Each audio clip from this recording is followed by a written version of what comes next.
You guys know how this works. I send tweets and then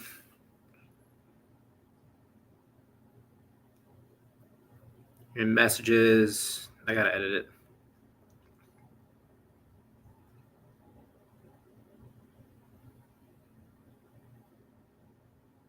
Riveting television here. All righty.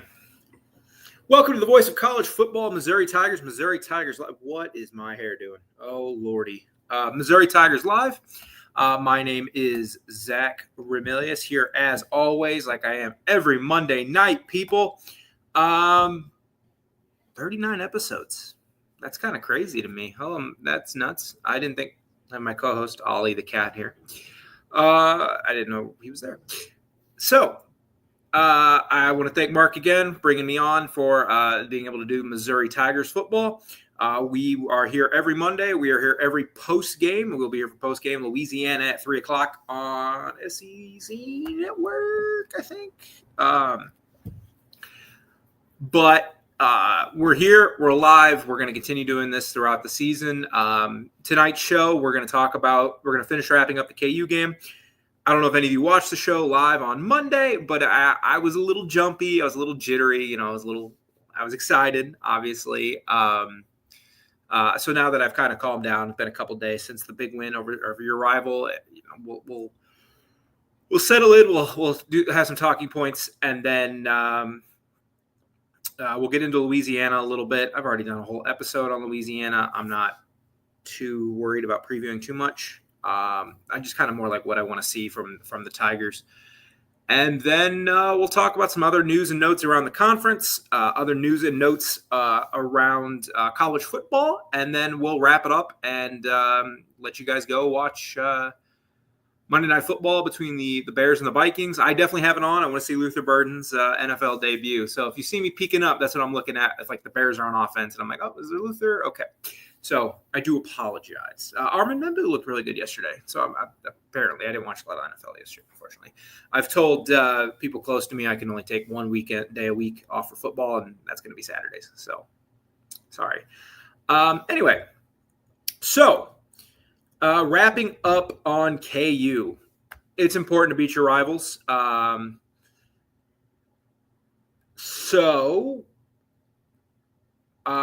just, going back through the stats, going through some PFF grades. I said in the live show, I did not think Caden Green had a good game.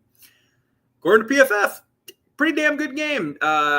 Dominic Guidance was SEC Lineman of the Week, so reportedly he had a good game. Maybe Peagler didn't have a great game. I don't know. I'm not when you're watching live, it's hard to judge talent. I've gone back and watched. I'm not going to pretend I'm an all-22 film connoisseur, but he did. Peagler had a rough game. Trost did not have a great game. Tolleson was hit and miss, but the right side of that line did have a really good game, or left side of that line had a really good game. So Jamal Roberts and Ahmad Hardy are in the top 10 in the SEC in rushing, which helps overcome the fact that Kwan Lacey is leading the SEC in rushing. Oh, my God, did he look really good for Ole Miss this season so far. So that hurts, but you got to give credit to Eli, man. He does a really good job evaluating and using his running backs. Going back to Larry Roundtree and then Tyler Beatty, and obviously 2022 was a little off kilter, but then Cody Schrader in 23. As much as I don't think Marcus Carroll had a great year in 24, I do think Nate Noel was really good. He just was banged up some. So, I think the offensive line, for the most part, had a decent day. I know Stats of War put out their success rate, and Mizzou very clearly did dominate a lot of that game. Not as crazy as I think you would have thought, considering the yardage totals were, what they were, which is 595 to 251. But you have to take into account down.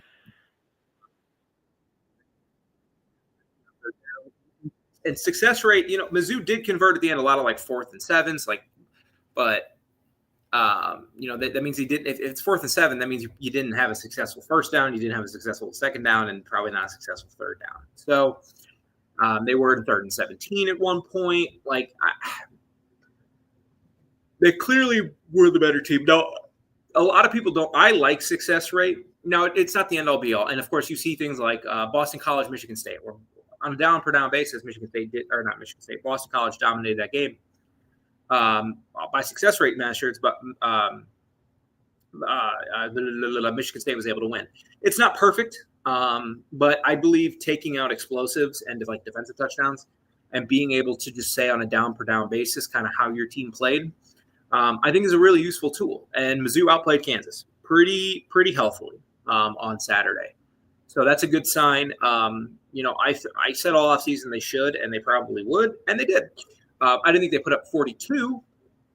I thought this was going to be more like a 21-13 kind of game, 24-14. I did not expect the offense to be as good as it is. And the offense is as good as it is because Bo can throw. Going back, just watching highlights, watching some replays of the game, he gave an interview at SEC Network, which was really funny because then Drake came in and he's like, I'm the biggest nerd in the SEC. And you know what, man? Tennessee fans and Oklahoma fans do agree with you.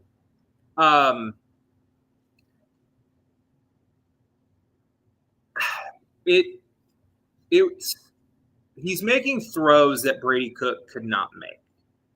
This is not going to be a crap on Brady Cook thing. We did enough of that in 2022 as a Missouri Tiger fan base. We did some of it last year. Even through some of the fun moments, like the Auburn game. But early in the season, it was not pretty. Obviously, he didn't play in Alabama. South Carolina, he played pretty well. It is just Bo makes plays that Brady Cook cannot make. Now we'll see and you saw leadership, man. Like Kansas went and took a lead late in that game, and Mizzou stormed right back. They converted a couple 4th downs. He made a couple nice throws to Kevin Coleman. And what helps Bo is Mizzou hit on their Mizzou.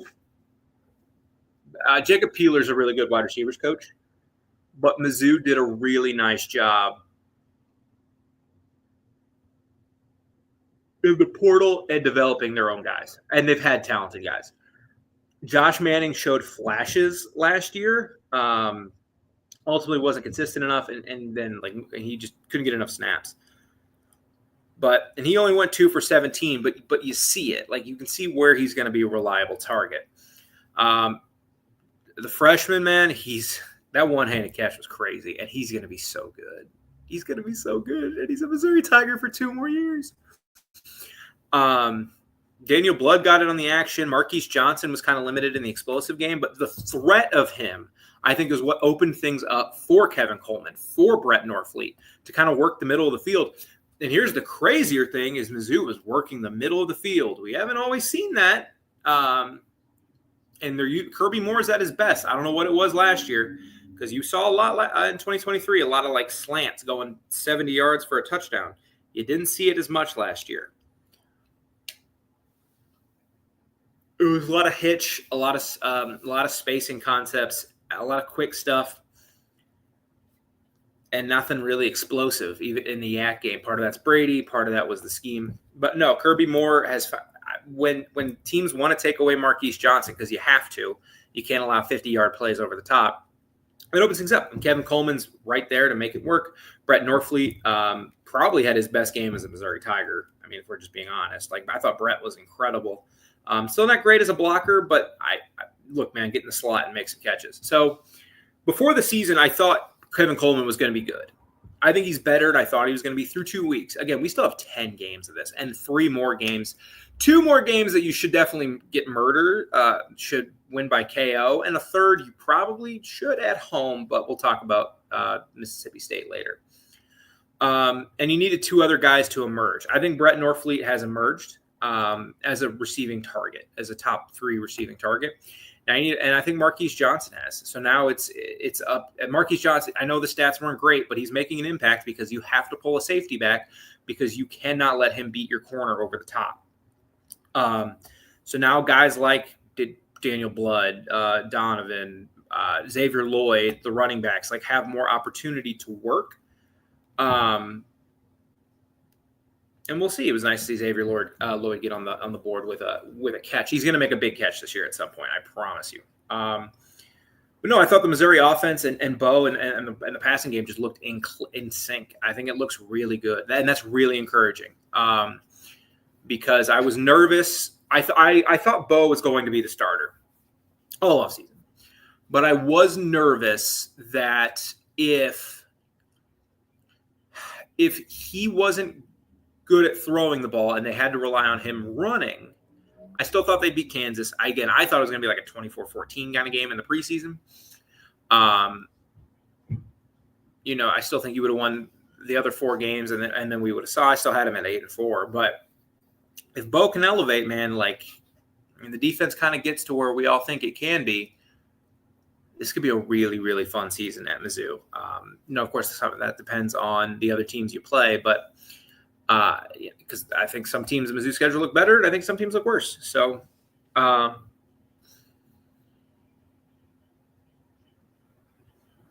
man, this offense looks really good, and it looks in sync. It looks productive. The offensive line still needs some work, but that's not like crazy in week 2. You have another week to get it right. And the big thing is they really haven't had to use Bo as a runner. They did a couple times on some design stuff, but I think you save it for like South Carolina. You save it for Alabama. Like, he should not run. If it's there and he runs it, like, there's nothing you can do about it. But it's just him trying to make plays. But in pure terms, design runs, no. Don't use them at all this week or against UMass. Get them ready for South Carolina and Alabama and Auburn and Texas A&M and these kind of schools. But man, like, there's nothing. You have to be so excited, dude. Like, good for him. I'm so happy for Bo. So I think that wraps. We've talked about this KU game now for over an hour. I think the defense just was not where I want it to be quite yet. Some of that was, and we talked about this Saturday, some of it was Mizzou was mush rushing. They were not trying to get upfield. The couple times they did get upfield, it kind of screwed them because Jalen Daniels can make plays, man. He's a good quarterback. But you held Kansas to 3-11 on 3rd down. They did go 2 for 2 on 4th down. Why they didn't go for that really late 4th down, I'll never know. They're running. They didn't even try, but how many possessions did Kansas have? Let's see. 1, 2,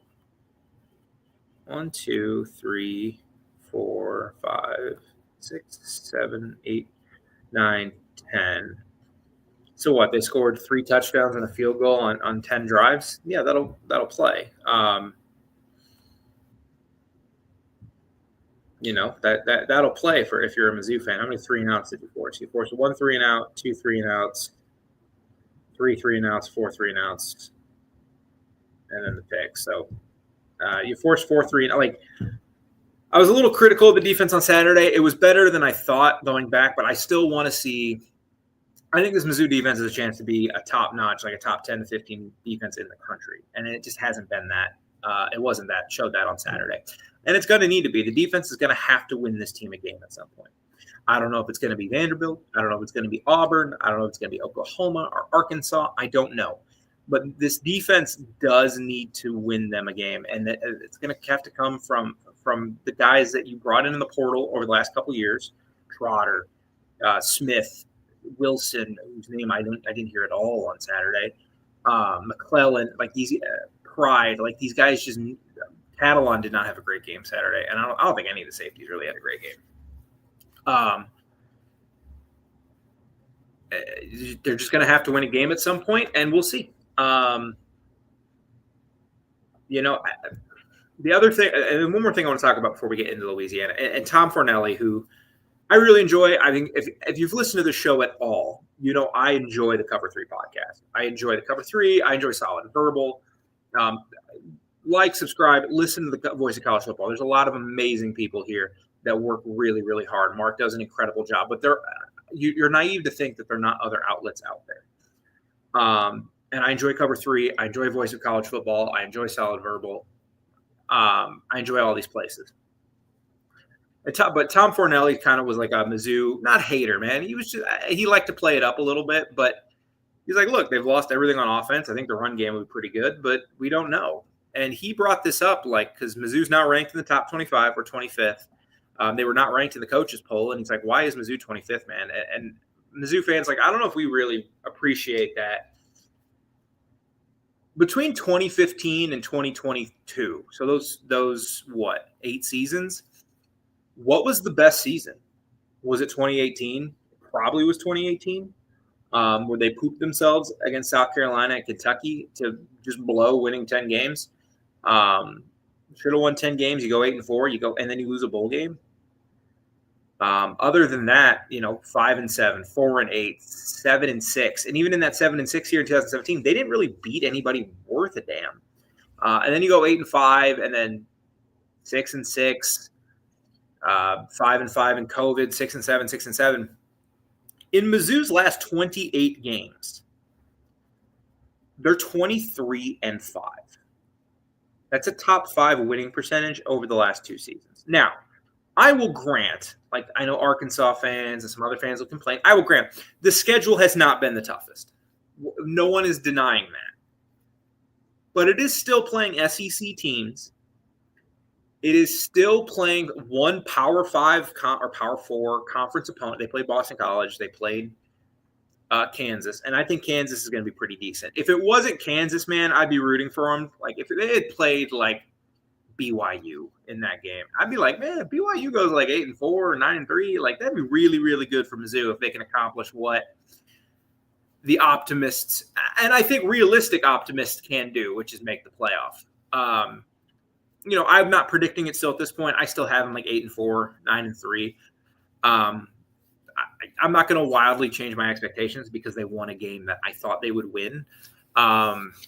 More data points means more things you realize. But this team's 23-5 in their last 28. And for some reason, they just don't get the respect that some of these other schools do because of the brand on their helmet. Florida State went 2-10. I know they beat Alabama, but they're already creeping back into the top 10. Michigan is still ranked, even though, look, if Oklahoma doesn't drop a punt, they get run off the field, and then they didn't look good against New Mexico. There's just a lot of things where I'm not quite sure why Mizzou doesn't get some of the respect that I think they deserve, especially now that you're doing it with a second quarterback. If you win 10 games again this year, let's just hypothetically say Mizzou goes 9-3 and wins a bowl. That's 10 more wins. So that's 8 more wins. So that's 31-7 over 3 years. If I'm doing my math right, yes, that'd be 8 more wins, 3 more or 31-8. Sorry, 39 games. I'm stupid. Dude, that's really awesome for a school like Missouri. Look, I've come on here and said a million times, Mizzou's never winning a national championship. It's just not going to happen unless things change, not just at a university level, but it's got to be a statewide commitment to the Missouri Tigers. That's just not there. You see that in Louisiana. You see that in Georgia. Everything funnels to Georgia. Everything funnels to LSU. Those states, your job as a high school coach is develop to be these guys to be LSU Tigers, to be Georgia Bulldogs, to be Alabama members of the Alabama Crimson Tide, to be Alabama Crimson Tide. That just feels a weird sentence, doesn't it? To be Auburn Tigers, Texas and their bajillion schools, to be Oklahoma Sooners. It's going to take a statewide effort, but in the meantime, you got to win games to make that into a statewide effort. And I think they're doing that. 23-5, they're going to win this weekend. If they lose this weekend, I'm obviously not going to, but I'll be devastated. But that's 24-5. You win your next 2, and you all of a sudden are 20 games over 500 in your last 30. That is crazy, insane work. Now, obviously, next week, South Carolina announced to be a night game. You look at that schedule, man, that should be game day. And if you get game day, I'm sure a lot of this stuff that I'm talking about will be brought more people that Mizzou fans like you, it'll be brought more to light. But I just wanted to take some time here So really, even though I thought they were going to win this game. I was really confident they were going to win this game. But I really wanted to emphasize to Mizzou fans, like, look, I got my problems with Eli as a game day head coach sometimes. Since that Kansas State game a couple years ago, where I don't know what he was doing in the final 2 minutes. I have no idea. But since that game, his middle eight and end of game management is consistently great. And that's why he's so good in one-score games. He's consistently making the right decisions, consistently putting his teams in the best position to win. And look, I can be mad about some of the fourth down stuff. I can be mad about whatever. The fact is, he does a great job at what a lot of coaches fail at, which is game management. I mean, Billy Napier on Saturday, I don't know what he was doing. I mean, I have no idea what he was doing on Saturday. Deion doesn't do a great job of game management. I watch a lot of college football, but I don't watch every coach every time. He's got to be one of the best at it. And that's why Mizzou is so good at one-score games. Come on, throw to Luther. So you have to be really happy with that. I just wanted to take a moment to be like, guys, Mizzou fans, like, we need to appreciate what we have. And Mizzou basketball gets a second 5-star. So my voice needs a break. I'm done talking about KU. I'm done talking about some of the past stuff. We are on to Louisiana after I play this. College football is even more exciting when you've got some action on the line, and the games are even better when you're cashing in. And the Voice of College Football is the place to be to get the greatest value. Start with my picks. 75% against the money line, 58% against the spread, and I've got a 40-plus year track record. 11-0 in the college football playoff for me last year against the money line, 8-3 against the spread. And I'm just the warm-up act. Steve Merrill of Wager Talk is our ace in the hole, show stopper. 7 years with the Voice of College Football, over 30 years in the industry. Steve gives us analysis on all the big games, but you can't miss Steve's weekly under-the-radar pick. 28-12 against the spread the last 3 years. You also get picks from some of our top analysts here at the Voice of College Football, including Corey Bratta, Matt Zemek, and Steve Dace. Check out those numbers. Become a YouTube or Patreon member for just $99 per month. Go to the main channel on YouTube, click join, and then select a betting tier. Do the same thing on Patreon. Make 2025 a winner now. Okay. So now getting into Louisiana. Look, the Raging Cajuns won 10 games last year. If you want to hear all my thoughts about them, guys, I have not watched. I watched a lot of the Rice game. Actually, I did watch a bit of the Rice game. Didn't watch any of their game against McNeese State. They lost to Rice. I don't know if you guys know who Rice's coach is, but he was the coach at Davidson when Davidson would just ground and pound teams, and that's kind of what he's doing to Rice. So Rice is actually kind of fun to watch. But they lost to Rice 14-12. Walker Howard, 10 for 22 for 88 yards. Daniel, their backup, came in and was 0 for 6. I believe, yes, Walker Howard was hurt. So they have the backup quarterback in against McNeese State. He went 14 for 22 for 86 yards. Daniel Beal. Now their running back, Elijah Davis, good player, 19 carries, 132 yards. Alan Perry, 14 carries, 94 yards. They got Stephen Blanco, went 6 carries for 69 yards. Like they 401 yards, 315 on the ground. I was nervous about this game in the preseason. Not that I thought Mizzou would lose, but I thought this would be a game where you look up, if you're just a casual fan, and you're like, and you look and you see the ticker at the bottom of ESPN or Fox or whatever, and you see, wow, 17-14 Tigers in the third quarter. Like, that's not what I was expecting. And that still might be the case. Louisiana's a proud program, and they've been a lot. They've done a lot in that program from Napier.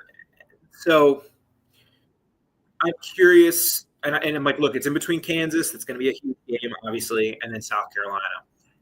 With the backup quarterback in, and even when Walker Howard was in against Rice, he didn't look that good. This is a game that you should win comfortably. Now, Eli doesn't tend to bury teams. I think the Central, if Sam Horn doesn't get hurt, I think the Central Arkansas game gets a little more out of hand. Just because I think you have to give Horn like actual reps. But he doesn't really bury teams the way like a Josh Heupel does. And I'm not blaming Josh Heupel for that. But like or Bob Stoops did. Eli's more like Mac Brown, where Mac Brown was like, all right, let's get the win. Let's get the hell out of here. Let's get the W. I want to see a clean game from the Tigers. I want to see improved O-line play.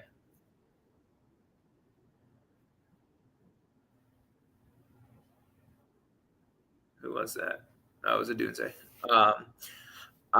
Sorry, looking for Luther, but that was really nice catch.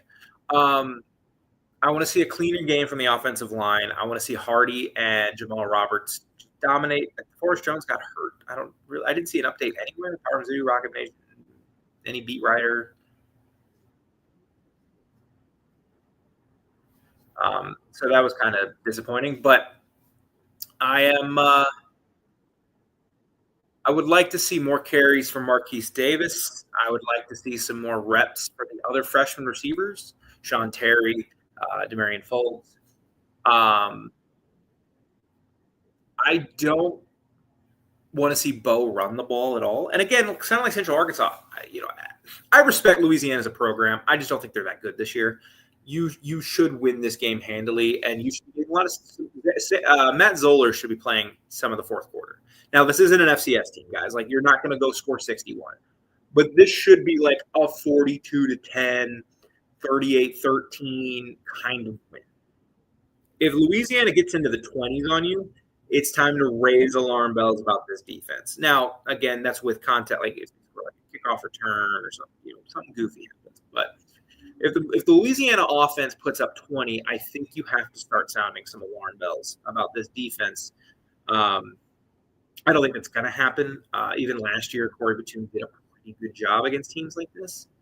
I just kind of want to see a clean game. No injuries. Like, I don't want to see Bo running the football on any designed runs. To get healthy, it should be win the game and put it, get out by 2-3 scores. Go up 17-3, go up 20-7, whatever. Kind of put it in neutral and just kind of play keep away before you get to the big game next week. So that's kind of what I had to say about Louisiana. I did an hour about Louisiana a couple months ago. Their quarterback's hurt.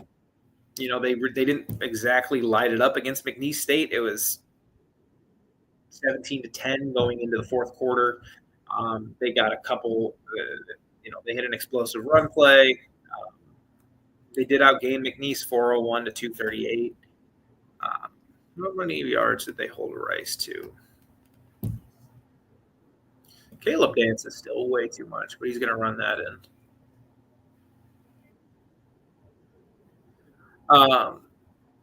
They did hold Rice to under 4 yards of rush, and Rice isn't going to throw the football. But the starting running back, Cunning Jackson, went 22 for 119. So you should be able to run the football against this team. Hardy, Roberts, Davis, Jones is back in here, have pretty good days. I kind of think that's what the Tigers are going to do. I do have the Tigers winning this game, 38-13. I kind of gave it away earlier. I think they're just going to be able to kind of put it in neutral. They're going to go up a couple scores and just kind of be able to coast, which is kind of what you want in these games where you're playing G5 teams. It would not surprise me if at halftime it is close, because Louisiana is a proud program that has accomplished a lot in their program's history, especially recent history. But on the road against an offense that's clicking, the Zoo should be okay. So we're moving on to South Carolina after that. But you do have to play this game, and we'll be here live after the game Saturday to talk more about it. The good news for everyone, though, is at the Voice of College Football, we have merch. Go to the voiceofcollegefootball.com/shop. We have hats, jackets, T-shirts, polos, whatever your little heart desires. Use Voice of College Football promo code Missouri, Voice of College Football Missouri promo code.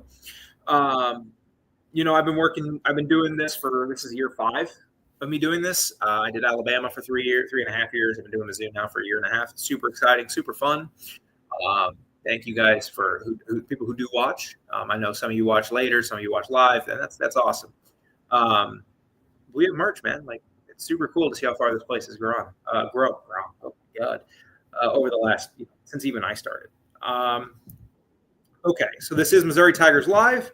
I think now we're 30 minutes into the show. We did like 20 minutes on KU, 10 minutes on Louisiana. I think we'll go into my mail just not getting here. That's crazy. Busy day.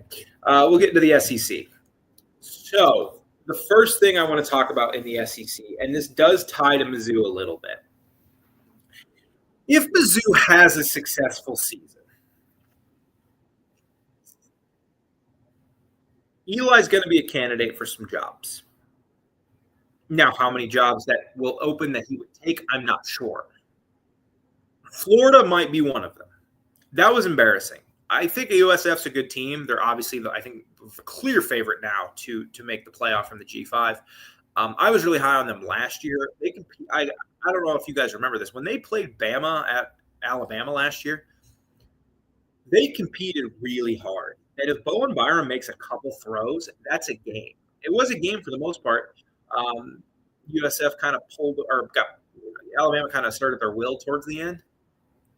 That's a good team. That's a good coach. Alex Golesh is also going to be up for some of these jobs.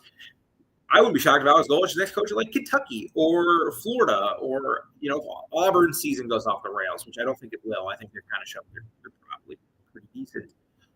Or if Clark Lee gets coached, like he seems like a prime like NFL defensive coordinator candidate or something, especially when all this New Mexico State influx leaves, especially Diego Pavia, which we'll get to him too.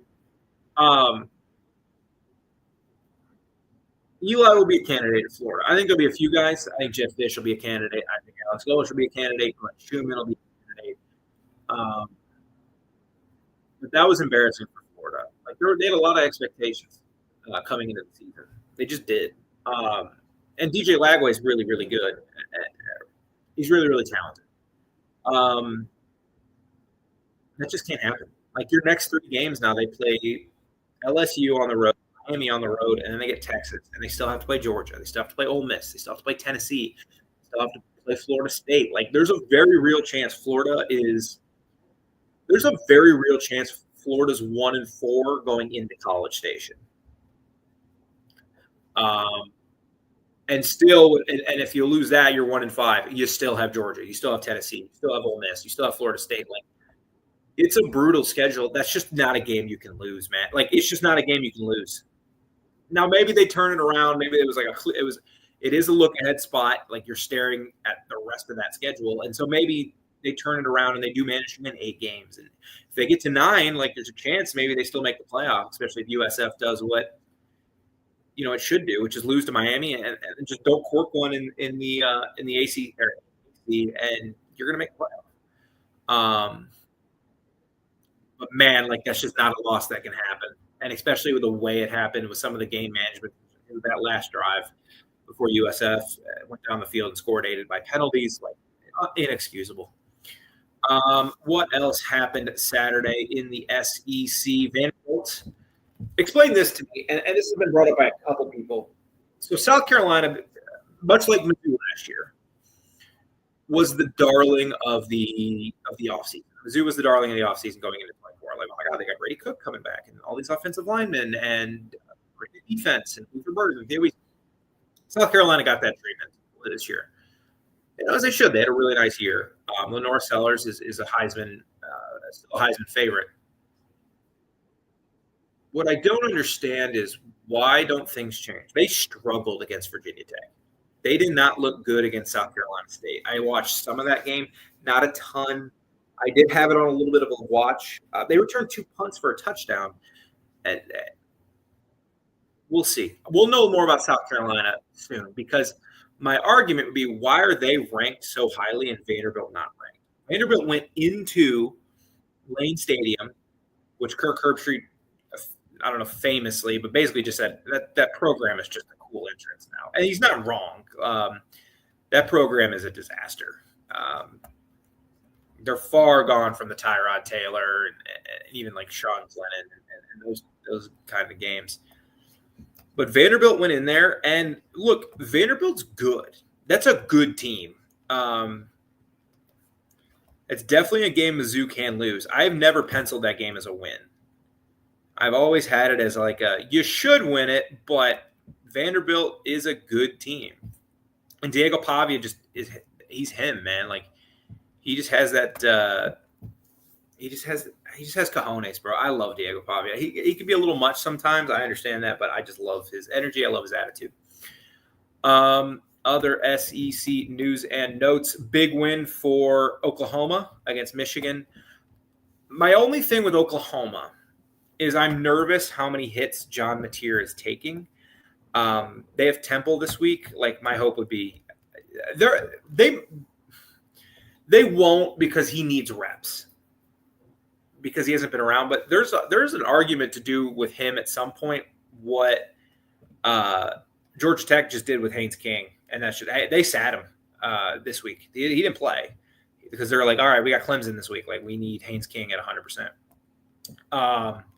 There's a case to be made for it, but that's not going to happen. But that's my only real concern. The only thing that might get him is the schedule. Like it's still brutal. But that looks like a really good team. Venables had Underwood. He's a true freshman on the road in his first start. That was never going to go super well unless he was college football god himself. But around, they put up 24 points of offense against South Carolina State. I will grant they did not get 2 drives because of the punt returns, but let's say they score on one of them. What else did I want to talk about? I want to talk mostly about teams on Mizzou's schedule. Texas A&M, I haven't watched a snap. I'll learn a lot. We'll learn a lot about Texas A&M Saturday night, and we'll talk about that Monday probably because we'll be doing the same segment I think every week. Mizzou doesn't play Ole Miss or Kentucky. That was an ugly football game. Alabama did what Alabama. 17-17 for Ty Simpson is impressive, but Auburn looks kind of Auburn-y, man. Like that's a good win over Baylor, and it looks even better. Baylor going into SMU and getting a W. Jackson Arnold threw the ball. Now Ball State's awful. Like most MAC teams, Ball State's awful. So again, not an unwinnable game for Missouri, but Auburn looks better than I thought it would be. Arkansas beat up on Arkansas State. That's not surprising in the slightest. Tennessee, Joey Aguilar looks good. And then the big one, I've said all offseason that Mississippi State at home is a game you cannot lose. Even if your goal is only 8-4, you cannot lose that game. I still maintain that to be true. But what a win. Mississippi State's kind of become a joke in college football. Like, they're just not a good program. And I've said some of these things myself, and I still agree, but they show why the SEC is still such a great conference and still the best conference in the country. Arizona State's going to compete in the Big 12. They will. Utah, them, Baylor, Kansas might wiggle their way into there. Iowa State certainly might wiggle their way back in there. I'm still a little nervous about Iowa State's ability to not score or hit explosives. But I'm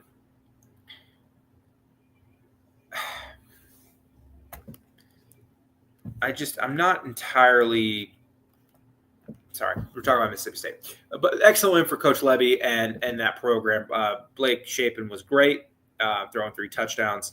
Don't know what defense they were running on 3rd and 9. If you're the Sparky, I'm not quite sure what that was, but you have to be excited if you're a Mississippi State fan. Like suddenly some of these games look winnable, especially at home, like pulling up their schedule, like Alcorn, they should be 4-0 before they play Tennessee. That game looks winnable. Ole Miss at Arkansas, like at Mizzou. Like, look, I think Mizzou looks good offensively, but the talent level is not going to be crazy different. You beat Alcorn State, you beat Northern Illinois. You're 4-0 coming at home against Tennessee, man. Like 5-0, you beat, and then you just got to beat one more team. Like all they need to do is win 2 in conference play. And they got home games against Ole Miss. They got a home game against Tennessee. They go to Florida. They go to Arkansas. They go to Missouri. Like they don't play LSU. They don't play. They do play Texas. They do play Georgia. But there's certainly an opportunity there for Mississippi State. So, good for them. It makes the conference look great. That the I don't think they're the worst team. I think Kentucky's probably the worst team. Look good on them. We'll see what Kentucky does moving forward, and we'll see what Ole Miss looks like. If Ole Miss goes out there and blows out Arkansas, which I don't think is going to happen for the record, but I think that'll be a really entertaining game. We got a good slate Saturday night. We got A&M, Notre Dame, LSU, Florida, although that's lost a lot of its luster. But it's like those two jerseys just look cool when they play each other.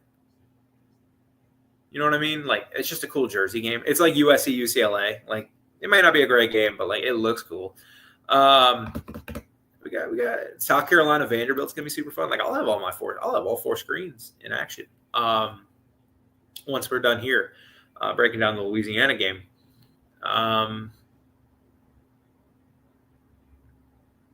I think that's all I wanted to touch on with the SEC. National news and notes. I already made fun of Virginia Tech. You just have to think Brent Pry is going to get fired. He's probably done at Virginia Tech. Napier might be done at Florida. Oklahoma State, probably, they're not going to fire. So, being a Mizzou fan, I've been around Mike Gundy. I'm pretty familiar with Mike Gundy. This is kind of Big 12 talking points. Mike Gundy's done a lot of incredible things for Oklahoma State. On the field, off the field, he's done a lot of great things. It's time. They're not going to fire him, but it's got to be one of those things like, Mike, we can't have you here anymore, buddy. You're just not what we need to compete at this level anymore. Or you're gonna quickly become just another program. I'm putting the link to the college football shop in the chat. But Mike Gundy probably needs to go. And speaking of Big 12 fans and the Big 12 old rivals, Kansas State 1-2, and they should have lost to North Dakota. So if you're a Mizzou fan, you had a pretty good day. You got to beat Kansas. You have to hate watch Kansas State kind of fumble it up. All you needed was Oklahoma and Nebraska to lose, and it had a really nice day. But that didn't happen. Kansas State, they're already obsessively calling for Colin Klein to come back and lead that program. That's not going to happen. I think Chris Kleiman's a good coach. It's that Ireland thing, man. It's just crazy. But SEC national wise, is there anything else I really, really just felt like I need to get to tonight before I eat dinner? Because for some reason at my job, we have to stay till 6 o'clock every night. Is there anything else? Let me just look at the top 25. I think I hit on everything I wanted to hit on when I was going through my list of things I wanted to talk about, but I'm just making sure. I know people are upset about Georgia not beating Austin Peay by more guys. They're not trying. they're waiting for this week. Illinois going to Duke. I actually do want to mention that. That's huge. On a per play basis, that game was pretty close. But look, Illinois forced 5 turnovers. Duke didn't just drop the ball. Illinois is a good team, man. That's a team that can make the playoffs. They got a big one in 2 weeks against Indiana. Iowa State, sure. But we've got a time slot for week 4. That's kind of the last thing I wanted to mention. I've kind of touched on it already. But week 4 against South Carolina is a night game. It's a night game, which look at the rest of the slate that week. Now, maybe they double up with Big Noon and they go to Illinois and Indiana. I certainly wouldn't blame them for that because you have an Illinois program that's kind of on the upswing. You have an Indiana program who's – has they ever been to Indiana for a game? Let me look that up real quick. I know riveting stuff here. Game day, Indiana. They didn't go last year. Oh, they did go last year before they played Washington. I forgot about that. Oh, for Lee Corso. Duh. I'm dumb. So I wouldn't be shocked if they went to that game, but I'd be a little surprised if they doubled up with Big Noon because that's going to be the Big Noon kick, which is really unfortunate. Like, there's some time, like, I understand why Fox does it, but, like, Georgia Tech has two big home games this year. One's Clemson at 11 a.m. and the other one's going to be in the Atlanta in the Georgia Dome or whatever. It's Mercedes-Benz against Georgia. Like, that just sucks for them and those kids and the students that go there. So, okay, so week 4, like Florida, Miami, maybe that's lost some of its luster though. Like Illinois, Indiana is certainly a candidate. But man, like there is a Auburn at Oklahoma. They're not going to do Oklahoma twice. There's a chance College Game Day comes to Columbia. Now, what could throw a wrench in that is Vanderbilt beats South Carolina. Now, last year, Vanderbilt hung tough with a lot of teams, but South Carolina kind of got them. So we'll see there. Maybe Tulane, Ole Miss, but I think they would have to almost come to either Mizzou, South Carolina, Illinois, Indiana, Florida, Miami, Texas, but Texas Tech, Utah also being at 11 a.m. kind of throws a little bit of a wrench into that, unfortunately. But there's a real chance that College Game Day is here for that game. If they don't take care of business, and in week 7, when Alabama comes to town, maybe they do. No, never mind. Never mind. I take it back. South Carolina, LSU. Well, if you beat South Carolina, that's kind of my hypothetical. But you got Indiana and Oregon, Georgia at Auburn. Another one. Ohio State at Illinois. So maybe they bank on Illinois beating Indiana, and then they go to Illinois in a few weeks. I don't know. It's going to be really interesting. But this is the first time in a long time Mizzou's really been a candidate for College Game Day. 2023 against LSU probably would have been the best case, but LSU had already lost 2 games by that point. Last year, there was no real game for them to come to after Mizzou pooped its pants against Texas A&M. So, but there's a chance, man. So that's all I wanted to talk to you guys about tonight. We wrapped up Kansas, talked a little bit about Louisiana. Again, I've done 30 minutes on Louisiana already. Missouri Tigers live here with your host, Zach Ramirez. We're going to wrap it up. We will be back Saturday night, 6:30 probably, whenever, about 30 minutes after the game ends, to talk about the Louisiana game, kind of what the set is looking like for next week. It's going to be a lot of fun. This looks like another fun week of college football. I hope everybody has a great week at your job or at school or whatever you do during the week. And I will see you next Saturday. MIZ, keep playing Mr. Brightside, folks, because that was fun.